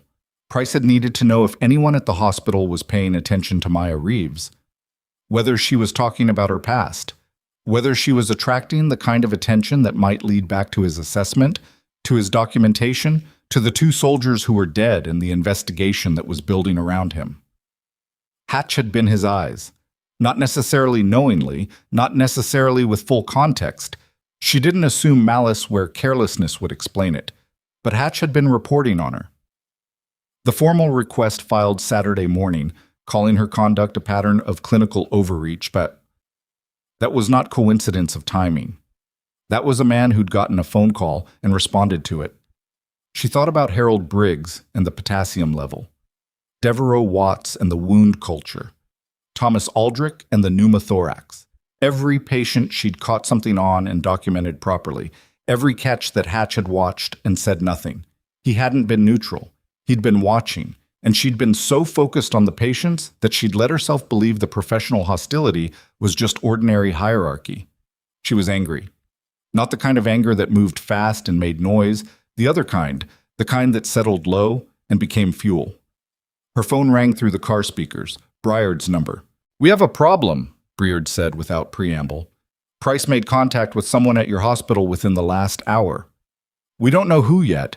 The call was on a personal device and we're running it down, but it's possible the situation at St. Carver is moving faster than we anticipated. I'll be there in 22 minutes. "Maya, I have a meeting this morning," she said. "I was always going to be there." She ended the call. The HR meeting was scheduled for 9 a.m. in the third-floor conference room. Maya arrived at 8:47, which was enough time to stop at the nursing station on 4 North, check in with the morning charge nurse, not Marsh today, a steady woman named Patricia who ran tight shifts, and retrieve the printed copy of her own incident report that she'd submitted Friday evening before leaving. Rosa was at the station. She looked at Maya with an expression that was concerned, and also, beneath the concern, something that might have been protectiveness. "He's already in there," Rosa said, "with someone I don't recognize." "What do they look like?" "Business suit, brought a briefcase. Not HR." Rosa hesitated. "Maya, are you all right?" "I'm functional," Maya said, which was honest. She went to the conference room. The door was ajar. She pushed it open without knocking because the meeting was hers as much as anyone's, and she was done with small deferences. Hatch was there. Beside him sat a man in a gray suit who had the particular well-maintained look of a private attorney. Not a hospital lawyer, a personal one. Across the table were Gregory Toll from HR and Dr. Whitmore, who looked up when Maya entered with an expression that said she'd already sensed this meeting was not what it had been scheduled to be. "You brought counsel," Maya said to Hatch. "This is a complex situation," Hatch said. His voice was controlled. He'd had the weekend to arrange himself into a position, and he was in it. She sat down and set her incident report on the table in front of her. "Gregory, for the record, I'm here voluntarily. I have my full documentation, and I want it noted that Dr. Hatch filed his complaint against me before I'd submitted my own incident report, which is a sequencing issue I'd like addressed." Toll typed something. Hatch's attorney, he introduced himself as Edmund Fell, which was a name Maya categorized and set aside, said, "Ms. Reeves, the purpose of this meeting is to understand the events of Friday and their implications for hospital policy. Dr. Hatch's concerns about protocol are separate from any personal. The events of Friday saved 3 lives, Maya said. I'm happy to walk through each decision and the clinical rationale behind it. That's what I'm here for. Whitmore, who had been quiet, said, "Let's start there." They went through it. Maya was precise and sequential, and she did not simplify. She used the correct terminology. She cited her certifications when relevant and the applicable standards of care when relevant, and she did not apologize for any of it. Toll typed. Fell made occasional notes. Hatch sat with his hands flat on the table and said nothing for 20 minutes. Then he said, "I want to discuss the pattern of conduct prior to Friday." "Which patients specifically?" Maya said. "The issue isn't specific patients. It's a pattern of a nurse operating outside her designated scope. Harold Briggs," Maya said. "Potassium 2.8, critical arrhythmia prevented. Devereaux Watts, early staph wound infection caught before it became systemic. Thomas Aldrich, tension pneumothorax identified and decompression guided. Each of those was documented. Each resulted in a positive patient outcome. Each was within scope. I flagged, I communicated, I worked within chain of command." She paused. "If that pattern concerns you, I'd be curious what the alternative pattern looks like." The attorney shifted in his chair. Hatch looked at her. Something in his expression had changed, not softened, but reconfigured. He looked like a man who had gone into a room expecting one kind of conversation and was finding another. "You have an unusual history," he said. "I have a thorough one. Your departure from the Army was honorable and documented." She looked at him directly. "Is there a reason you're interested in it?" A pause. "I understand you've been in contact with Dr. Nathan Price," she said, "over the past 18 months. The room went quiet in a specific way. Not silent, but the kind of quiet that means everyone in it has just recalibrated what they thought this meeting was about. Hatch's attorney said immediately, "That's not relevant to—" "It may be relevant to an ongoing federal investigation," Maya said, "which I've been made aware of, and which I would strongly suggest Dr. Hatch consider carefully before he continues pursuing a complaint against me that appears to have originated from a phone call rather than from independent clinical judgment." Hatch's face did something complicated. It moved through several expressions quickly. Surprise, calculation, something that might have been the beginning of fear, and settled on a careful blankness that was its own kind of tell. Whitmore was very still. "Gerald," she said, quietly. "Just his name." Hatch looked at her. "I need to know," Whitmore said. "If I'm sitting in a room where something is happening that I need to understand right now." A long beat. "I think," the attorney said, "my client should step out for a moment." "I think that's probably right," Whitmore said. They stepped out. The room was quieter with just Whitmore, Toll, and Maya. Whitmore looked at her. There were lines in her face that Maya hadn't noticed before, or maybe they'd deepened over the last 3 days. "How bad is it?" Whitmore asked. "For Hatch?" "I don't know the full picture yet." Maya chose her words carefully. "He may not have understood what he was facilitating, or he may have understood more than was prudent. Either way, it's going to be examined. And you're involved in that examination." "I provided documentation. I haven't been asked to do more than that yet." Whitmore was quiet for a moment. "Your review, the one you submitted to your unit before you left." Maya looked at her. "I've been reading Drell's after-action report," Whitmore said, "and some things that came attached to it that I wasn't entirely expecting. There's a reference to a medical review that was submitted internally and disappeared." "Yes." "You wrote it?" "Yes." "And you kept copies?" "I kept everything." Whitmore breathed in slowly. "Those 2 soldiers who died 6 weeks ago. If your review had been acted on—" "I don't know," Maya said, and she meant it. The not knowing was its own weight, separate from the anger. "Maybe. Probably. I don't let myself go all the way into that because I can't live there." Whitmore looked at her for a long moment. "I owe you an apology," she said. "Speaking for this institution. You were here for 8 months, and I didn't look at you, not really." Maya said, "You're looking now." "I am." Whitmore straightened slightly. "I'm going to need to make some calls this morning. Some of them are going to be uncomfortable." She paused. "Whatever happens with the investigation, whatever Hatch's involvement turns out to be. I want to be clear that your position here is not in question. Your conduct has been exemplary by every clinical measure. The formal review I'm initiating is going to reflect that. Thank you. It's not a favor, Whitmore said. It's accurate. By noon, the conference room had been used by 4 different parties, and the energy on 4 North had reached the specific pitch of a floor that knows something significant is happening 2 floors away and can't get reliable information.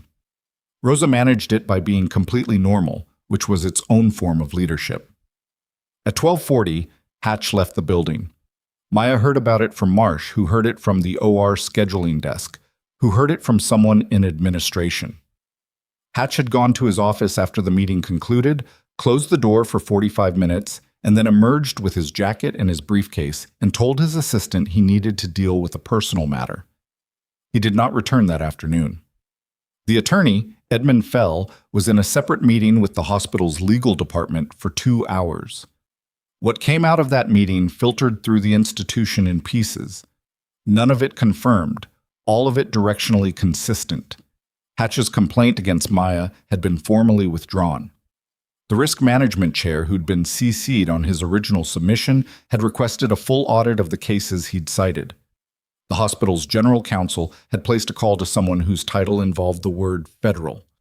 Maya spent the afternoon on the floor doing her job, because the floor needed nurses, and her patients didn't care about any of this. She changed Mrs. Park's dressing again and noted it was healing cleanly. She sat with a newly admitted patient, a young man of 22 named Devon, post-appendectomy, whose parents lived 4 hours away and who was frightened in the specific way of young people who haven't been seriously ill before, and explained what the next 24 hours would look like in terms that made sense. She checked on Thomas Aldrich, who was eating solid food and complaining about the television reception, which was excellent progress. At 3:15, Colonel Vetter appeared on 4 North. He did not look surprised to find Maya at the nursing station charting. "I heard about the morning," he said. "News travels. Faster than usual today." He stood across the counter from her. "The documentation you provided to General Briard, the original review materials. They were authenticated this morning by 2 independent reviewers. The investigation has formally expanded." Maya kept her eyes on the screen. "What does that mean for Price?" "It means his contract is terminated and his access to government systems has been revoked pending full review. It means the 2 families of the soldiers who died are going to get a more complete account of what happened than they had 48 hours ago." He paused. "It means that what you documented 3 years ago and held on to and brought forward, it matters." She finished the line of notes she was writing, saved the entry. "Good," she said. Not triumphant, just good. "There's going to be a formal inquiry," Vetter said. "You'll be asked to testify. Provide records. It won't be quick." "I understand. The Army will ensure appropriate recognition of your role in—" "I'm a nurse," she said. "I'd like to continue being one. I'd like to continue being one here." Vetter looked at her for a moment. "Okay. Okay?" He started to leave, then stopped. "Drell asked me to tell you something," he said. He said, and his words, "She was always the right call. I just wish I'd made it 3 years ago instead of last Friday." Maya thought about Calloway's color coming back, about Aldrich breathing in room 11, about a review she'd written at a field desk at 2 in the morning and submitted through proper channels and never heard back from. She thought about what Sergeant Major Croft had told her about Steady. "Tell Drell he made it when he made it," she said. "That's how it works." By 4 o'clock, the floor had settled into its late afternoon rhythm. Maya was in the medication room doing the end of shift count when Ferris appeared in the doorway. It was the first time since the HR meeting that morning that they'd been in a physical space with no one else around them. Ferris's expression was not the one Maya had been seeing for 8 months. The mild condescension, the social authority of someone who controlled the scheduling. It was something rawer and less managed. "I looked up the cases he cited," Ferris said. "In his complaint, the ones he called overreach." Maya continued counting. "Every one of them was you catching something," Ferris said. "Every single one." "Yes." "I scheduled you with difficult patients on purpose," Ferris said. It came out faster than she'd probably intended. I thought you were too cautious, that you spent too much time, and it would be better to put the hard cases with someone who could handle them quickly and put you somewhere you couldn't slow things down. Maya looked up at her. But you were catching things, Ferris said. On the hard cases. You were catching things because they were hard cases, and you were the one paying attention. A beat. I called you Mouse, Ferris said. I let people call you that. I know. I'm sorry. The word sat between them without decoration. Ferris wasn't performing it. She was just saying it, directly, because it was accurate and she knew it. Maya looked at her for a moment. I scheduled myself onto the floor, Maya said carefully. I accepted every assignment you gave me. I documented every concern I raised and the outcome of every patient I flagged. She paused. I wasn't doing it to prove anything to you. I was doing it because the patients needed it done. I know that now. That's what matters. Ferris looked like she wanted to say more. Maya could see her working through it, deciding how much of the reckoning to put into words in this specific moment. What happens next? Ferris asked. With Hatch. I don't know the specifics. That's not my part of it. But it's serious. What he did was serious, Maya said, whether he fully understood it or not. Ferris nodded slowly. Then she said something Maya hadn't quite expected. I'm going to recommend you for the Clinical Excellence Review Board. It's a hospital-level committee. You'd have standing to raise patient safety concerns directly, no filter. She hesitated. It's not much. It's something, Maya said. Welcome. She finished her shift at 5 and sat in her car in the parking structure for less time than she had on Friday. Progress. She called Hargrove. The documentation is with Briard, she said. Price's contract is gone. Hatch's complaint has been withdrawn. Whitmore is running an internal audit. Is there anything on your end that needs me in the next 24 hours? No, Hargrove said. The inquiry won't formally convene until next week. You have time. Good. A pause. Maya, how are you? It was a question that Hargrove didn't ask easily, which was why Maya took it seriously. I'm tired, she said. I'm going to eat dinner and sleep and come back tomorrow and do my job. That sounds right? It does. She started the car. I'll be available when you need me. She drove home through early evening light, the fog from the morning long gone. The city was ordinary and busy and indifferent to everything that had happened in the last 4 days. She stopped at a Vietnamese restaurant 3 blocks from her apartment that she went to maybe once a week, ordered the same thing she always ordered, sat at her usual table by the window. Her phone buzzed, a text from an unfamiliar number, but the area code was the base area code. This is Drew Calloway. Captain Drell gave me your number. My wife said you came to the waiting room on Friday. I wanted to say thank you directly. Is that okay? She read it twice. Then she typed back, It's okay. Get some rest. We can talk when you're stronger. His response came quickly. Yes, ma'am. She set the phone down and looked out the window at the street. The food came. She ate it. It was good. She was halfway through when her phone lit up again, not a text this time, a call. Rosa's number. She picked up. I'm sorry, Rosa said, and her voice had the specific quality of someone who is delivering information they know is going to complicate things. I wouldn't call this late, but you need to know before tomorrow. What happened? Hatch came back to the hospital about 30 minutes ago. He came to the nursing station and he was... Rosa paused, choosing a word. He was not himself. He said he needed to access patient records.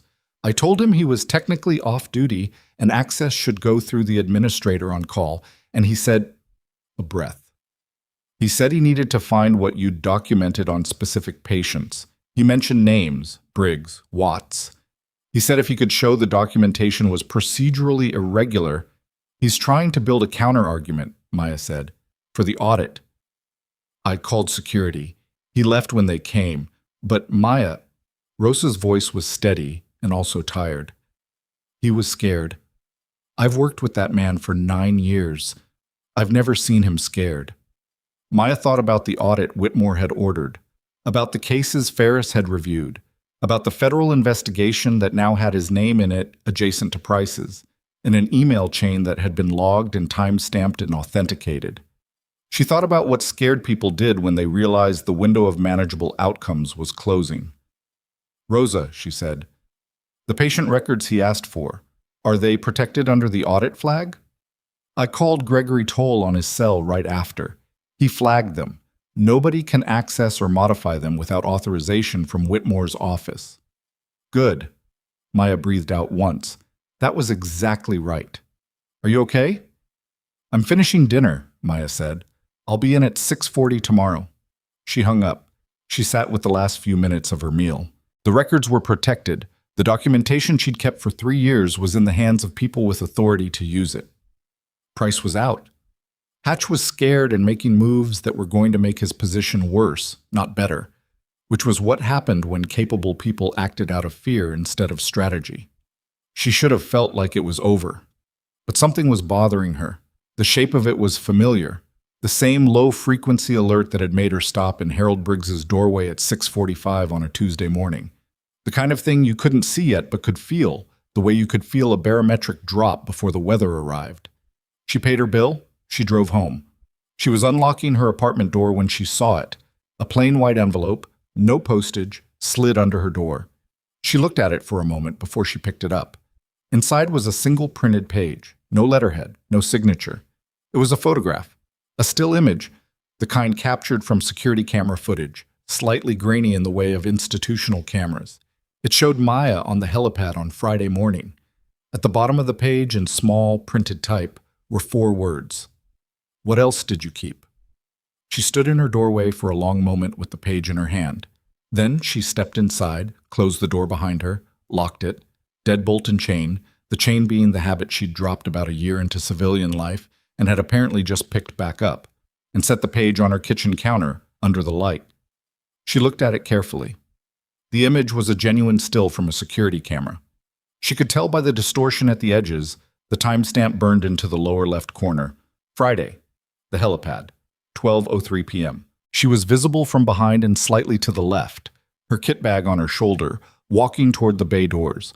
The angle was the parking structure camera, which covered the helipad approach. She'd walked past it without thinking about it because she'd had no reason to think about it. Someone had reason to pull that footage. Someone had access to pull that footage. And someone had her home address. She photographed the page with her phone. Then she put the original into a clear plastic bag she kept under the sink, the habit of someone who understood that physical evidence had a chain of custody. And she sat down at her kitchen table and worked through it methodically. Price was locked out of government systems. His access had been revoked. But Price was not necessarily alone in this, and a man who'd spent 20 years in government medicine had a network that didn't disappear when his clearance did. Hatch had come back to the hospital tonight trying to access records. Hatch was scared and making bad decisions, but Hatch didn't have her home address through any channels she could trace. He knew her as a nurse on his floor, not as someone with a residential address on file beyond what HR maintained.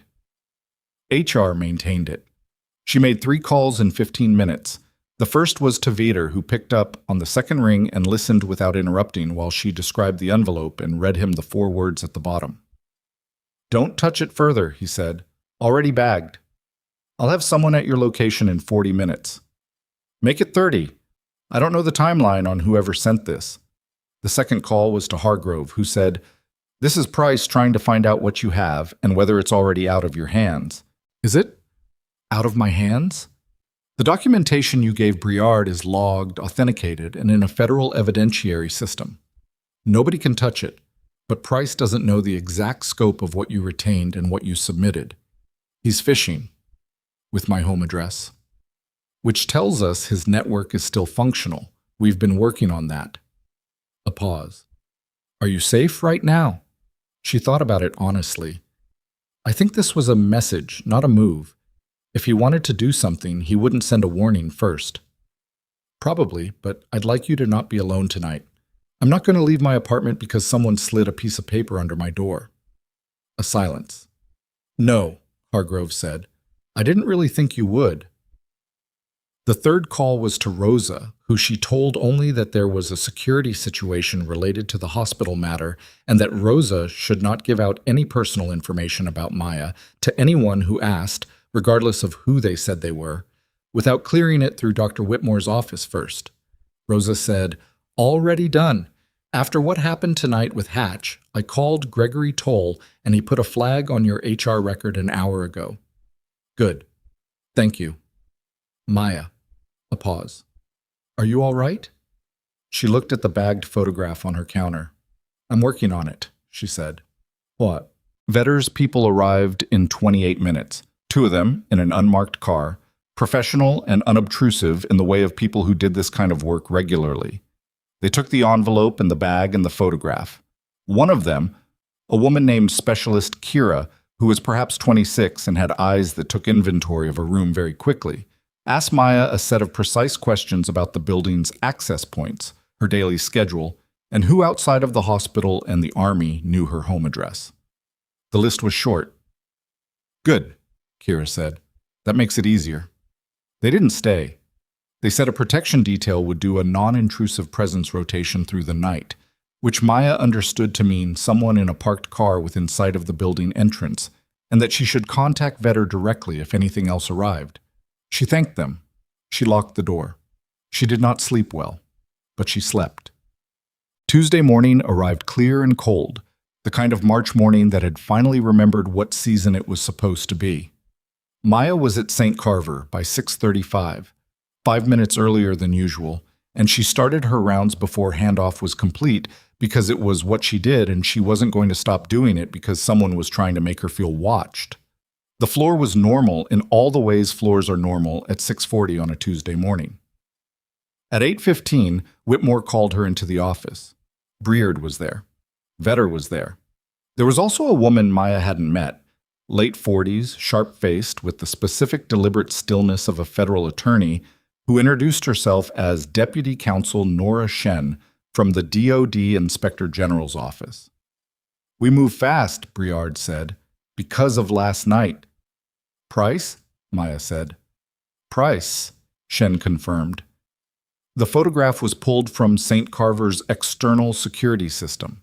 We traced the access to a login that belongs to a private security consulting firm that Price has a financial relationship with. The firm billed for a security audit of the hospital's system 9 months ago. She set a folder on the table. "Which means Price has had back-channel access to this hospital's security feeds for 9 months. 9 months. Maya had been here for 8. She didn't say anything, but she felt it.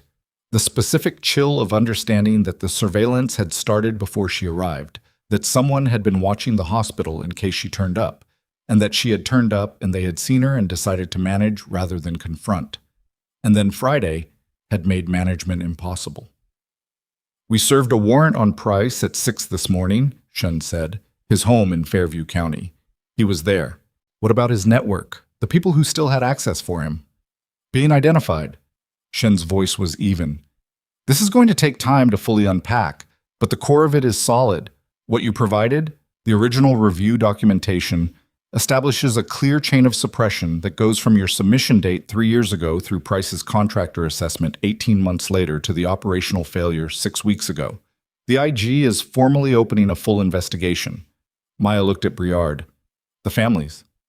"The families of Sergeant First Class Nolan Webb and Corporal Iris Talmadge," Briard said, and he said their names carefully, the way you say the names of the dead when you want to be sure they're heard, "are being contacted this week by the Army's Casualty Notification Office with a request to meet. They're going to be told the truth, all of it." The room was quiet for a moment. "It won't bring them back," Maya said. "No," Briard said, "it won't. But their families deserve to know what happened." Yes, she sat with that. The weight of it was real and she didn't try to make it smaller. Shen said, "Your testimony will be required for the IG inquiry.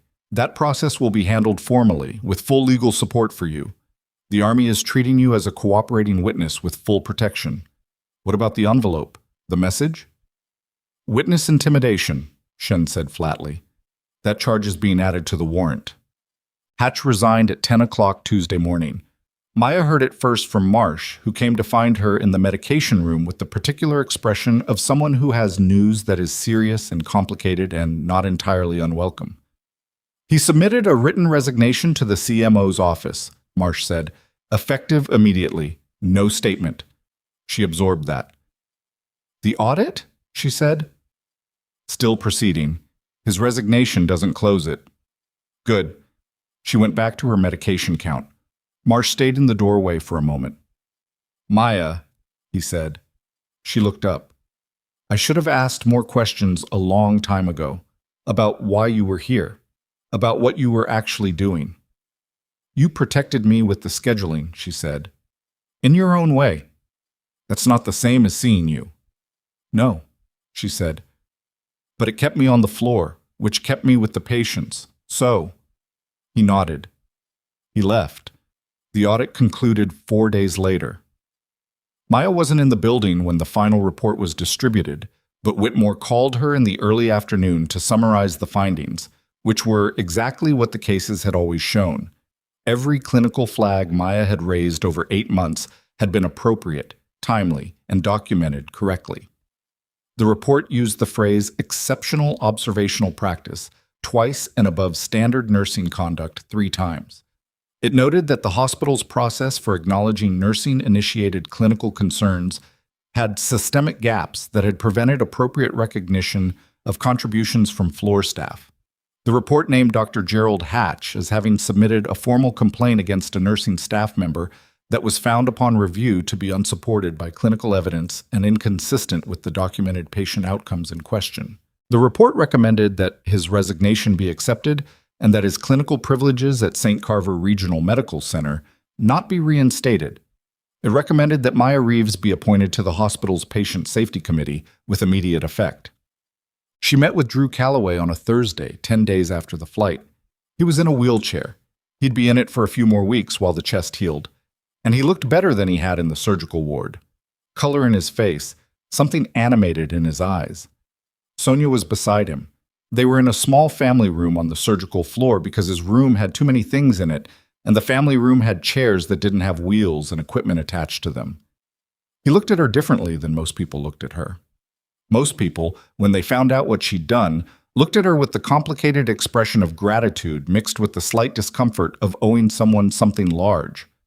Calloway looked at her with the specific recognition of a person who had been an extremist and knew, without sentimentality, exactly what had stood between them and not being here. You didn't hesitate, he said. No. I want to understand what that's like, he said, to just know what to do and do it. She thought about how to answer that. She thought about being 23 and terrified in a forward operating base with a man bleeding on a table, and Sergeant Major Croft's voice saying, "You know what to do, Reeves, so do it." Not encouragement, just a statement of fact, delivered in the flattest possible tone. You practice until the knowing is the automatic part, she said. The doing is always just doing. It's never as clean as it looks from outside. It looked pretty clean, Calloway said. You were unconscious for most of it. Something genuine crossed his face. Not quite a smile, but close. Sonia's hand found his arm. The army guys told Sonia that you'd had some difficulties coming out, he said carefully. I don't know the whole story. You don't need to. No, I know, He paused.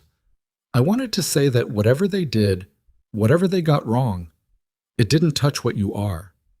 That thing you have, that didn't come from them. That's yours. She looked at him.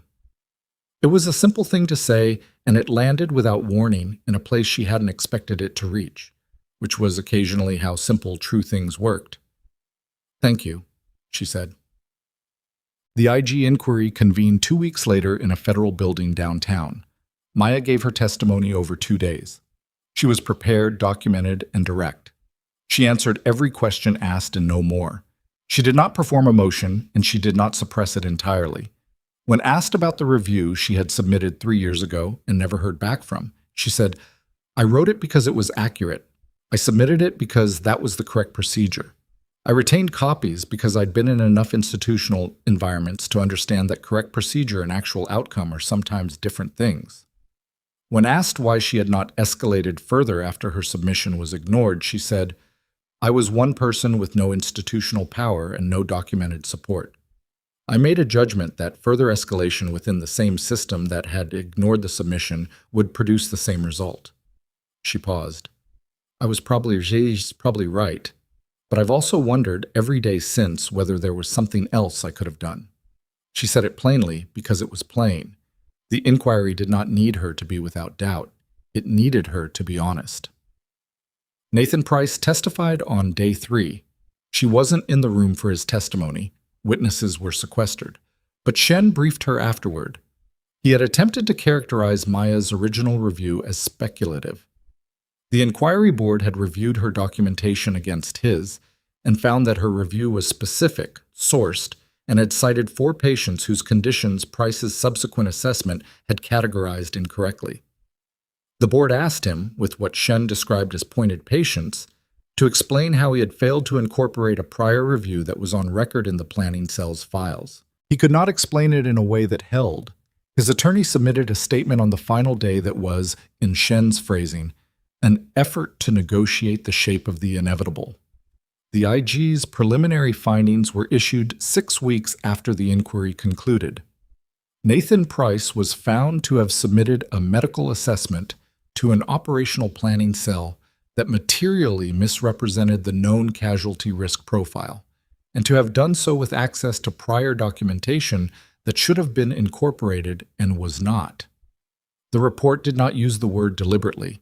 That was for the criminal referral, which was separate and ongoing. But it documented the suppression of Maya's review with a specificity that left little room for the word accidental either. Price's government contracting license was permanently revoked.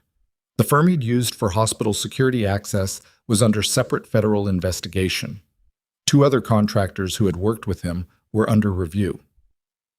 The families of Sergeant First Class Nolan Webb and Corporal Iris Talmadge received formal briefings. Maya did not know what those meetings looked like. She knew they happened. That was what she could know from where she was, and she held it. The formal recognition came on a Friday, 6 weeks to the day from the flight. It was not a ceremony. Maya had specifically asked Briard for no ceremony, and he had respected that with only mild protest. What it was instead was a letter co-signed by the Commanding General of Special Operations Medical Command and the Inspector General's office, formally entered into her military service record and provided to her in physical form. The letter recognized her original review as the foundational documentation of the investigation. It acknowledged that her service record should reflect the full scope of her contributions to the unit's medical readiness during her tenure, including the review that had been improperly set aside. It noted that her actions on the morning of the medevac flight, the needle decompression, the casualty management, the in-flight interventions, had been reviewed by 3 separate medical authorities and found to be consistent with the highest standards of combat medical practice. It did not apologize for what had happened 3 years ago. She hadn't asked it to. Apologies from institutions were architectural. They were about the institution managing its own record, not about the person who'd been hurt by the failure. She understood the difference. What it did was make the record accurate. That was what she'd wanted. Not absolution, not acknowledgement from people whose opinion she'd stopped needing. Just the record saying what the record should say. She read it once, standing in Whitmore's office where it had been delivered, and then she folded it and put it in her bag. At St. Carver, things changed the way things actually change. Not dramatically, not all at once, but in the accumulation of small adjustments that added up to something different. The nursing station on 4 North had a new dynamic, not because anyone declared it or posted a memo, but because the quiet nurse who had always been right about things was no longer quiet in the same way. She was still measured. She still took up exactly the space she needed, and no more. But people listen differently now, with the attention of people who've learned that the source of the information matters less than the accuracy of it. Rosa, who had always known, was simply relieved to not pretend otherwise. Patricia, the charge nurse, started routing complex admissions to Maya first, which was the kind of recognition that happened without being named. Ferris overhauled the incident reporting process for nursing-initiated clinical concerns. It took her 3 weeks, and she did it without fanfare, which was the right way to do it.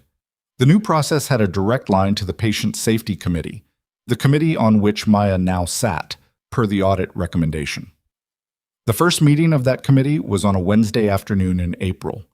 There were 8 people around the table. Maya was the only floor nurse. The others were physicians, administrators, quality officers. The first agenda item was a review of nursing staff reporting rates for clinical escalation concerns. The data showed that floor nurses at St. Carver escalated concerns at a rate 40% lower than the national benchmark. The committee chair asked if anyone had thoughts on why. Maya said, because they've learned that escalating concerns produces more exposure to criticism than it does productive response. The room was quiet. So the answer, she said, isn't to train nurses to escalate more. It's to make escalation worth their while, which means what happens after they escalate has to be different than what happened before. The committee chair, a physician named Dr. Orla Russo, who had a quality of attention that Maya respected, looked at her for a moment, then said, "What would you change first?" Maya told her. She was on the helipad in early May, on a Wednesday evening when Drell's aircraft came in on a routine coordination run. She hadn't planned to be there. She'd come to the roof to get air after a long shift, which was something she did occasionally when the hospital's interior felt like it had absorbed all the oxygen available. The Blackhawk's approach was audible before it was visible. That specific frequency she'd know anywhere now, and she stood at the edge of the helipad access area and watched it come in. Drell climbed out after the crew finished their shutdown checks. He saw her immediately. He walked over. "Reeves." "Drell." "How's the floor?" "Busy," she said, "the way it should be." He looked out at the city from the helipad elevation, the grid of it, the evening light catching on buildings, the ordinary movement of a city continuing its ordinary business. "I heard about the IG report," he said. "Good. And the committee." "That too." "You staying?" he said. "Here." "The floor." She'd thought about this question before he asked it, had thought about it when Briard had suggested carefully that there were pathways back into service that would accommodate her experience and her record, now that the record reflected what it should, had thought about it when Hargrove called and mentioned that the unit's medical readiness program was being restructured and that her name had come up more than once. She'd thought about Thomas Aldrich eating solid food and complaining about the television, about Devon, the 22-year-old who'd been scared and alone, and what it meant that someone had sat with him and explained what the next day would look like, about Rosa and the tamale wrapped in foil set on the counter without a word. "Yes," she said. "I'm staying." Drell looked at her. He nodded once. "Good," he said. On a Tuesday morning in late May, Maya arrived at 6:40, signed in, and started her rounds before handoff was complete. Room by room. The particular quiet of a floor in the early hour before the day built its momentum. She checked IV lines, looked at faces, listened to the specific language of bodies that couldn't speak, the color, the breathing, the 1,000 small signals that most people learn to filter out, and she had trained herself never to ignore. She was nobody's hero in this hallway. She was a nurse doing rounds. That was accurate, and it was enough. And it was what she had chosen every day for 8 months and would choose again tomorrow. In room 14, she stopped. A new admission, overnight. A 44-year-old woman named Paula Drummond, post-procedure observation. The chart said unremarkable. The monitor said stable. The night nurse had noted resting comfortably. Maya stood in the doorway. She went in. She put 2 fingers against the woman's wrist and felt the quality of the pulse, and she looked at the color in her face, and she listened to the room in the way she always listened, not just with her ears, but with the full attention of someone who understood that the small things were never small, that the thing that looked like nothing was sometimes the most important thing in the room. She reached for her stethoscope. There are people in the world who see what others miss, not because they're extraordinary in the way stories like to make it, not because they were born with some gift that set them apart, not because they emerged from difficulty untouched and shining, but because they paid attention when paying attention was hard, because they kept doing the thing when no one rewarded them for doing it, because they decided a long time ago that the person in front of them was worth the full weight of their concentration, regardless of whether anyone was watching. Maya Reeves had been invisible in this hallway for 8 months. She had never stopped seeing, and that, Not the flight, not the testimony, not the letter now folded in her bag with her name on it. That was who she had always been. She listened to Paula Drummond's lungs. She noted what she heard. She went to the nursing station and made a call. The work continued.